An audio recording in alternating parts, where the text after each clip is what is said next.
We're continuing with the theme of full speech and empty speech in Lacan's work in the 1950s, and we're doing so to try and understand why Lacan is motivating that speech itself can have a transformative effect on the subject. So as we make the distinction between full and empty speech, it helps just briefly to draw on one of Lacan's key philosophical inspirations and resources. And I have in mind here the work of Martin Heidegger, and particularly some of Heidegger's work in Being and Time. Now, just to make the caveat, this isn't going to be a strict Heideggerian reading, and it's not faithful to Heidegger, because knowing Lacan, he wants to borrow an idea, open it up, reformulate it, re-articulate it, and turn it into a psychoanalytic distinction. But having made that caveat, let's just see in a very brief way how Heidegger makes a distinction between two different types of speech. So in Heidegger's work in Being and Time, he distinguishes between what he calls Gerede, which is for him is tantamount to idle talk, idle chatter, and rede, which he wants to consider discourse. When he talks about Gerede or idle talk, it seems that he's very interested in those types of speech that we involve ourselves in every day when we end up talking about things, and we end up spending a lot of time talking about things not in order to reach something like the truth of the things that we're speaking about, but rather to speak about things in a way in an instrumental way, so as we can make certain claims about perhaps ourselves. So we speak about things in a way that we are able to position ourselves. In other words, this is not speech which maintains a truth-directed trajectory. You could call this very much instrumental speech. Speech that's about something in order to affirm something about me. Interestingly, I've mentioned before Harry Frankfurt's book called On Bullshit. He gives an example of a bullshitter. And he says, imagine you're in the United States and it's the 4th of July and we see some speaker come up to a podium and he starts holding forth on the greatness of America and all the triumphs of an American history and all the wonderful achievements and virtuoso effects of the political system. And his argument is to say, this is Frankfurt now, when we're looking at that speaker, we could ask, is he saying something that's truthful? And the point here is perhaps not so much that he's saying something that's not true or untruthful. Perhaps it is truthful, but the overarching agenda of the speaker is to affirm an image of himself as a great American patriot. In other words, he's talking about historical events in a kind of instrumental way in order to affirm something about himself. This, I think, would be a nice example of idle talk, Gerede. And it's also a nice instance of what Lacan would call empty speech, in as much as all of the speech activity of this imagined speaker, they are there in order to substantiate a kind of ego for himself, to portray himself in a certain kind of way. Just a few more notes on this notion of Gerede. When Heidegger is talking about Gerede, he makes this comment. He says, in this type of idle talk, what we see is Dasein, that's Heidegger's term for us, for human subjectivity, presents to itself the possibility of losing itself in the they, falling into groundlessness. This tells us that Dasein prepares itself for a constant temptation into falling. Okay, so without going into a whole long mini lecture on Heidegger, what he's getting at is this is a kind of speech which is taking us away from, in his terms, a kind of authenticity of being.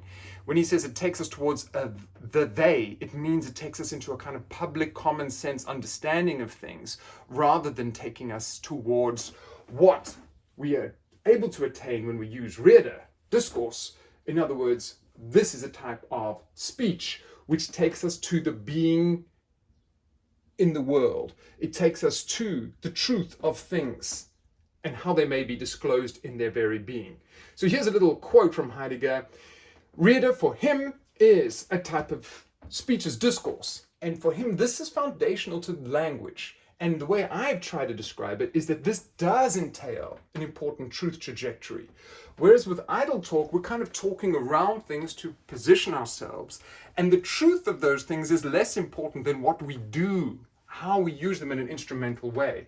But with this type of discourse, this type of rede, speech becomes not only foundational to language, but a means of getting to the truth of things. And it's a way in which things might be disclosed in their being, with a capital B. Heidegger's interested in a series of ontological issues here, hence the emphasis on being. But that's the quote. The intelligibility of being in the world, okay, which is his big concern here, expresses itself in discourse. Right, that's our snapshot of Heidegger. We don't need to get too caught up in it, but of course we can see that whereas the one type of idle talk is going to take us away from authenticity and being and truth, discourse will take us to a certain kind of truth. So it's clear that Lacan is inspired by this when he's thinking about empty speech and full speech. Now, we've said an awful lot about ego-to-ego relations. We've said an awful lot about what empty speech is.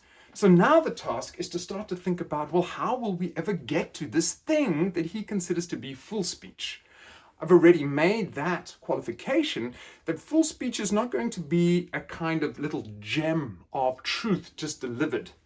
Rather, and this is really important, I think, full speech is more like an interruption, a disturbance, a blip that happens in the process of discoursing forth on empty speech, speaking in empty speech. And this is a useful way of thinking about the notion of the unconscious in Lacan as well. The unconscious is never just shown, it's never just portrayed, it's never just seen, it's never just presented to us. You could say it only ever really becomes apparent in distortion, in the blip effect, as I'm describing it. It's only apparent in gaps, in errors, in things that aren't properly formulated. So we could say that full speech is more of a truth possibility or a truth event or a disturbance rather than a kind of formulated statement of truth. Nevertheless, how are we going to separate full speech from empty speech? The easiest way of doing that is to say that full speech is what disrupts the process of empty speech. Empty speech is a type of speech that consolidates an ego. It's a type of imaginary self-making which operates to assure and comfort us regards the existence of an ego. So our first kind of minimal approach to thinking about full speech is it's disruptive. It has the potentiality of shifting something about the ego, and it has the possibility of bringing something like a clue or a possibility of unconscious desire to light. That's the type of truth potentiality it brings with it. So having made that distinction, let us now turn to what I think is a nice historical example of that seems in some ways at least to approximate something of this full speech effect. When I started reading and trying to understand this material in Lacan, I was interested in finding an example. Looked at a number of examples, but this is the one that worked best for me. Now, as a way of contextualizing this, it would have helped if you've seen FrostNixon, the Ron Howard film, which is all about how David Frost, the British journalist, who's kind of down on his luck, whose career is not looking great at a certain point, how he decides to try and raise a whole lot of money to stage a series of interviews with Richard Nixon. These are a series of interviews with Richard Nixon which follow, I'm not exactly sure exactly how long after the Watergate scandal, but to cut a long story short, he wants to have a series of interviews with Richard Nixon after the massive scandal of Watergate, where it becomes apparent that Nixon is implicated in some kind of criminal activity and resigns the presidency. So in American history, it's kind of a big deal. And it's not just a big deal, but it was a kind of search for truth, like what was the bottom line here? What really happened? And why, will Nixon ever kind of confess to his apparent criminal wrongdoings? Now, why the film makes an interesting illustrative vehicle for us is that by the time we finally, Frost gets the money, he succeeds in staging the interviews, and by the time we get these two men in the room, you've got very much a kind of ego-to-ego confrontation. Frost has got his agenda. His agenda is trying to resuscitate his career, and he gambles a lot. He spends a lot of money trying to get this thing to happen. So he wants to use this event as a way of resubstantializing his ego. Of course, you could say exactly the same about Nixon. Nixon's a disgraced former president, and he wants to use these interviews to, in some respect, perhaps even, the film makes this suggestion, I don't know if it's true, to resuscitate his political career. And some of his key advisors clearly see this as a way to rehabilitate his image. So you've got a nice setup here. It's almost like a boxing bout, a kind of struggle to the death. These two egos who both got their egoic agendas. So you could say that what we could expect is a kind of cacophony of empty speech. And indeed, through much of the first few days of filming, that's what you get. Nixon is the adept, polished politician, and he takes any number of questions that David Frost fires away at him and handles them like a rhetorical masterwork, as a kind of virtuoso way of inflecting and presenting himself in a favorable light. In other words, he's doing the kind of ideal image presentation of self. He's trying to portray himself in the mirror in a way that gives him this idealized, refurbished identity. So this happens for a number of days. Poor old Frost seems to be floundering, and then at a certain point in the interviews, and the film nicely dramatizes this, he hits Nixon with a question. Now, up until this point, Nixon has been winning hands down. He's got a great, polished answer for everything, but there's finally a question that he seems not to be able to respond to. And this leads to the moment when he ends up saying something that it looks like he didn't intend to say. Let's reiterate that. He ends up saying something. He speaks beyond himself. He ends up saying something that he didn't seem to have prepared. Something that doesn't quite fit with his ego and the ego performance that we've seen up until now. Now, importantly, I will read an extract. This is not from the film, it's from the actual published transcriptions of those interviews. So yeah, we can be critical and say, well, the film kind of portrays it in a certain way. I'm totally open to those critiques, but it is useful to refer to Nixon's own words. So this is the question. They've just had a kind of rancorous, bad-tempered exchange, and Frost is asking him about the Watergate scandal, and there's repeated assertions on the part of Nixon of his innocence. You're wanting me to say that I participated in an illegal cover-up? No! Nixon then considers the emotional question. Frost changes tack, and he asks him, how do you feel about the American people? Then Nixon pauses and he says, I didn't expect this question, frankly though, so I'm not going to give you that, but I can tell you this. I think I said it all in one of those moments when you're not thinking. I had a lot of difficult meetings those last days before I resigned. And the most difficult one, the only one where I broke into tears, was when I met with all my key supporters just an hour before going on television. And at the very end, after saying, well, thank you for all your support during those tough years, well, I sort of cracked up.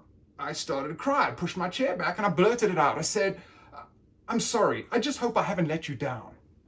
Well, when I said, I just hope I haven't let you down, that said it all. I had. I let down my friends. I let down the country. I let down our system of government and the dreams of all those young people that ought to get into government but think it's all too corrupt. Yep, I let the American people down, and I have to carry that burden with me for the rest of my life. My political life is over. I will never yet and never again have an opportunity to serve in any official position. And so I can only say that, in answer to your question, that while technically I did not commit a crime, an impeachable offense, these are legalisms. As far as the handling of this matter is concerned, it was botched up. I made so many bad judgments. That's the end of the quote. Now, of course, people could say in a kind of cynical tone, well, maybe this is planned. Maybe this was how he was going to try and rehabilitate his self-image. We don't know. Nevertheless, it does seem to me at least that in that little section of speech that Nixon seemed to say something that was unprepared. He seemed to speak beyond himself. You could almost say in Lacanian terms that the more he started to speak, the more the words that started to follow, there was something other in those words to what he had prepared. And this, I think, is the crucial element that'll help us facilitate and understand something about full speech. Sometimes, left to our own devices, just to speak is itself, in a way, it's like that phrase when you say, if you give them enough rope, they'll hang themselves. It's also why I was suggesting that it might be a very bad idea to make an unscripted, spontaneous verbal response when you've been called to the court of law. It's much better to have your spokesperson, if you're a famous person being accused of something, to speak on your behalf. Or in that kind of situation that we've probably all seen on television, Dr. Derek Hook will now read a prepared statement. Much better than just being left to speak. So 2 points before we draw this portion of the lecture to a close. One, I think this is a nice example of live speech, where the speech that Nixon was involved in ended up, as it were, running ahead of his own ego intentions. And number two, isn't it also a nice sense of that Freudian notion of one gets a sense that the unconscious is kind of breaking through when the subject is surprised by their own words. And that possibility that the subject can be surprised by their own words is something that you could argue that a Lacanian clinical environment is constantly attentive to, constantly aware of how we could facilitate so that the subject might be surprised by their own words.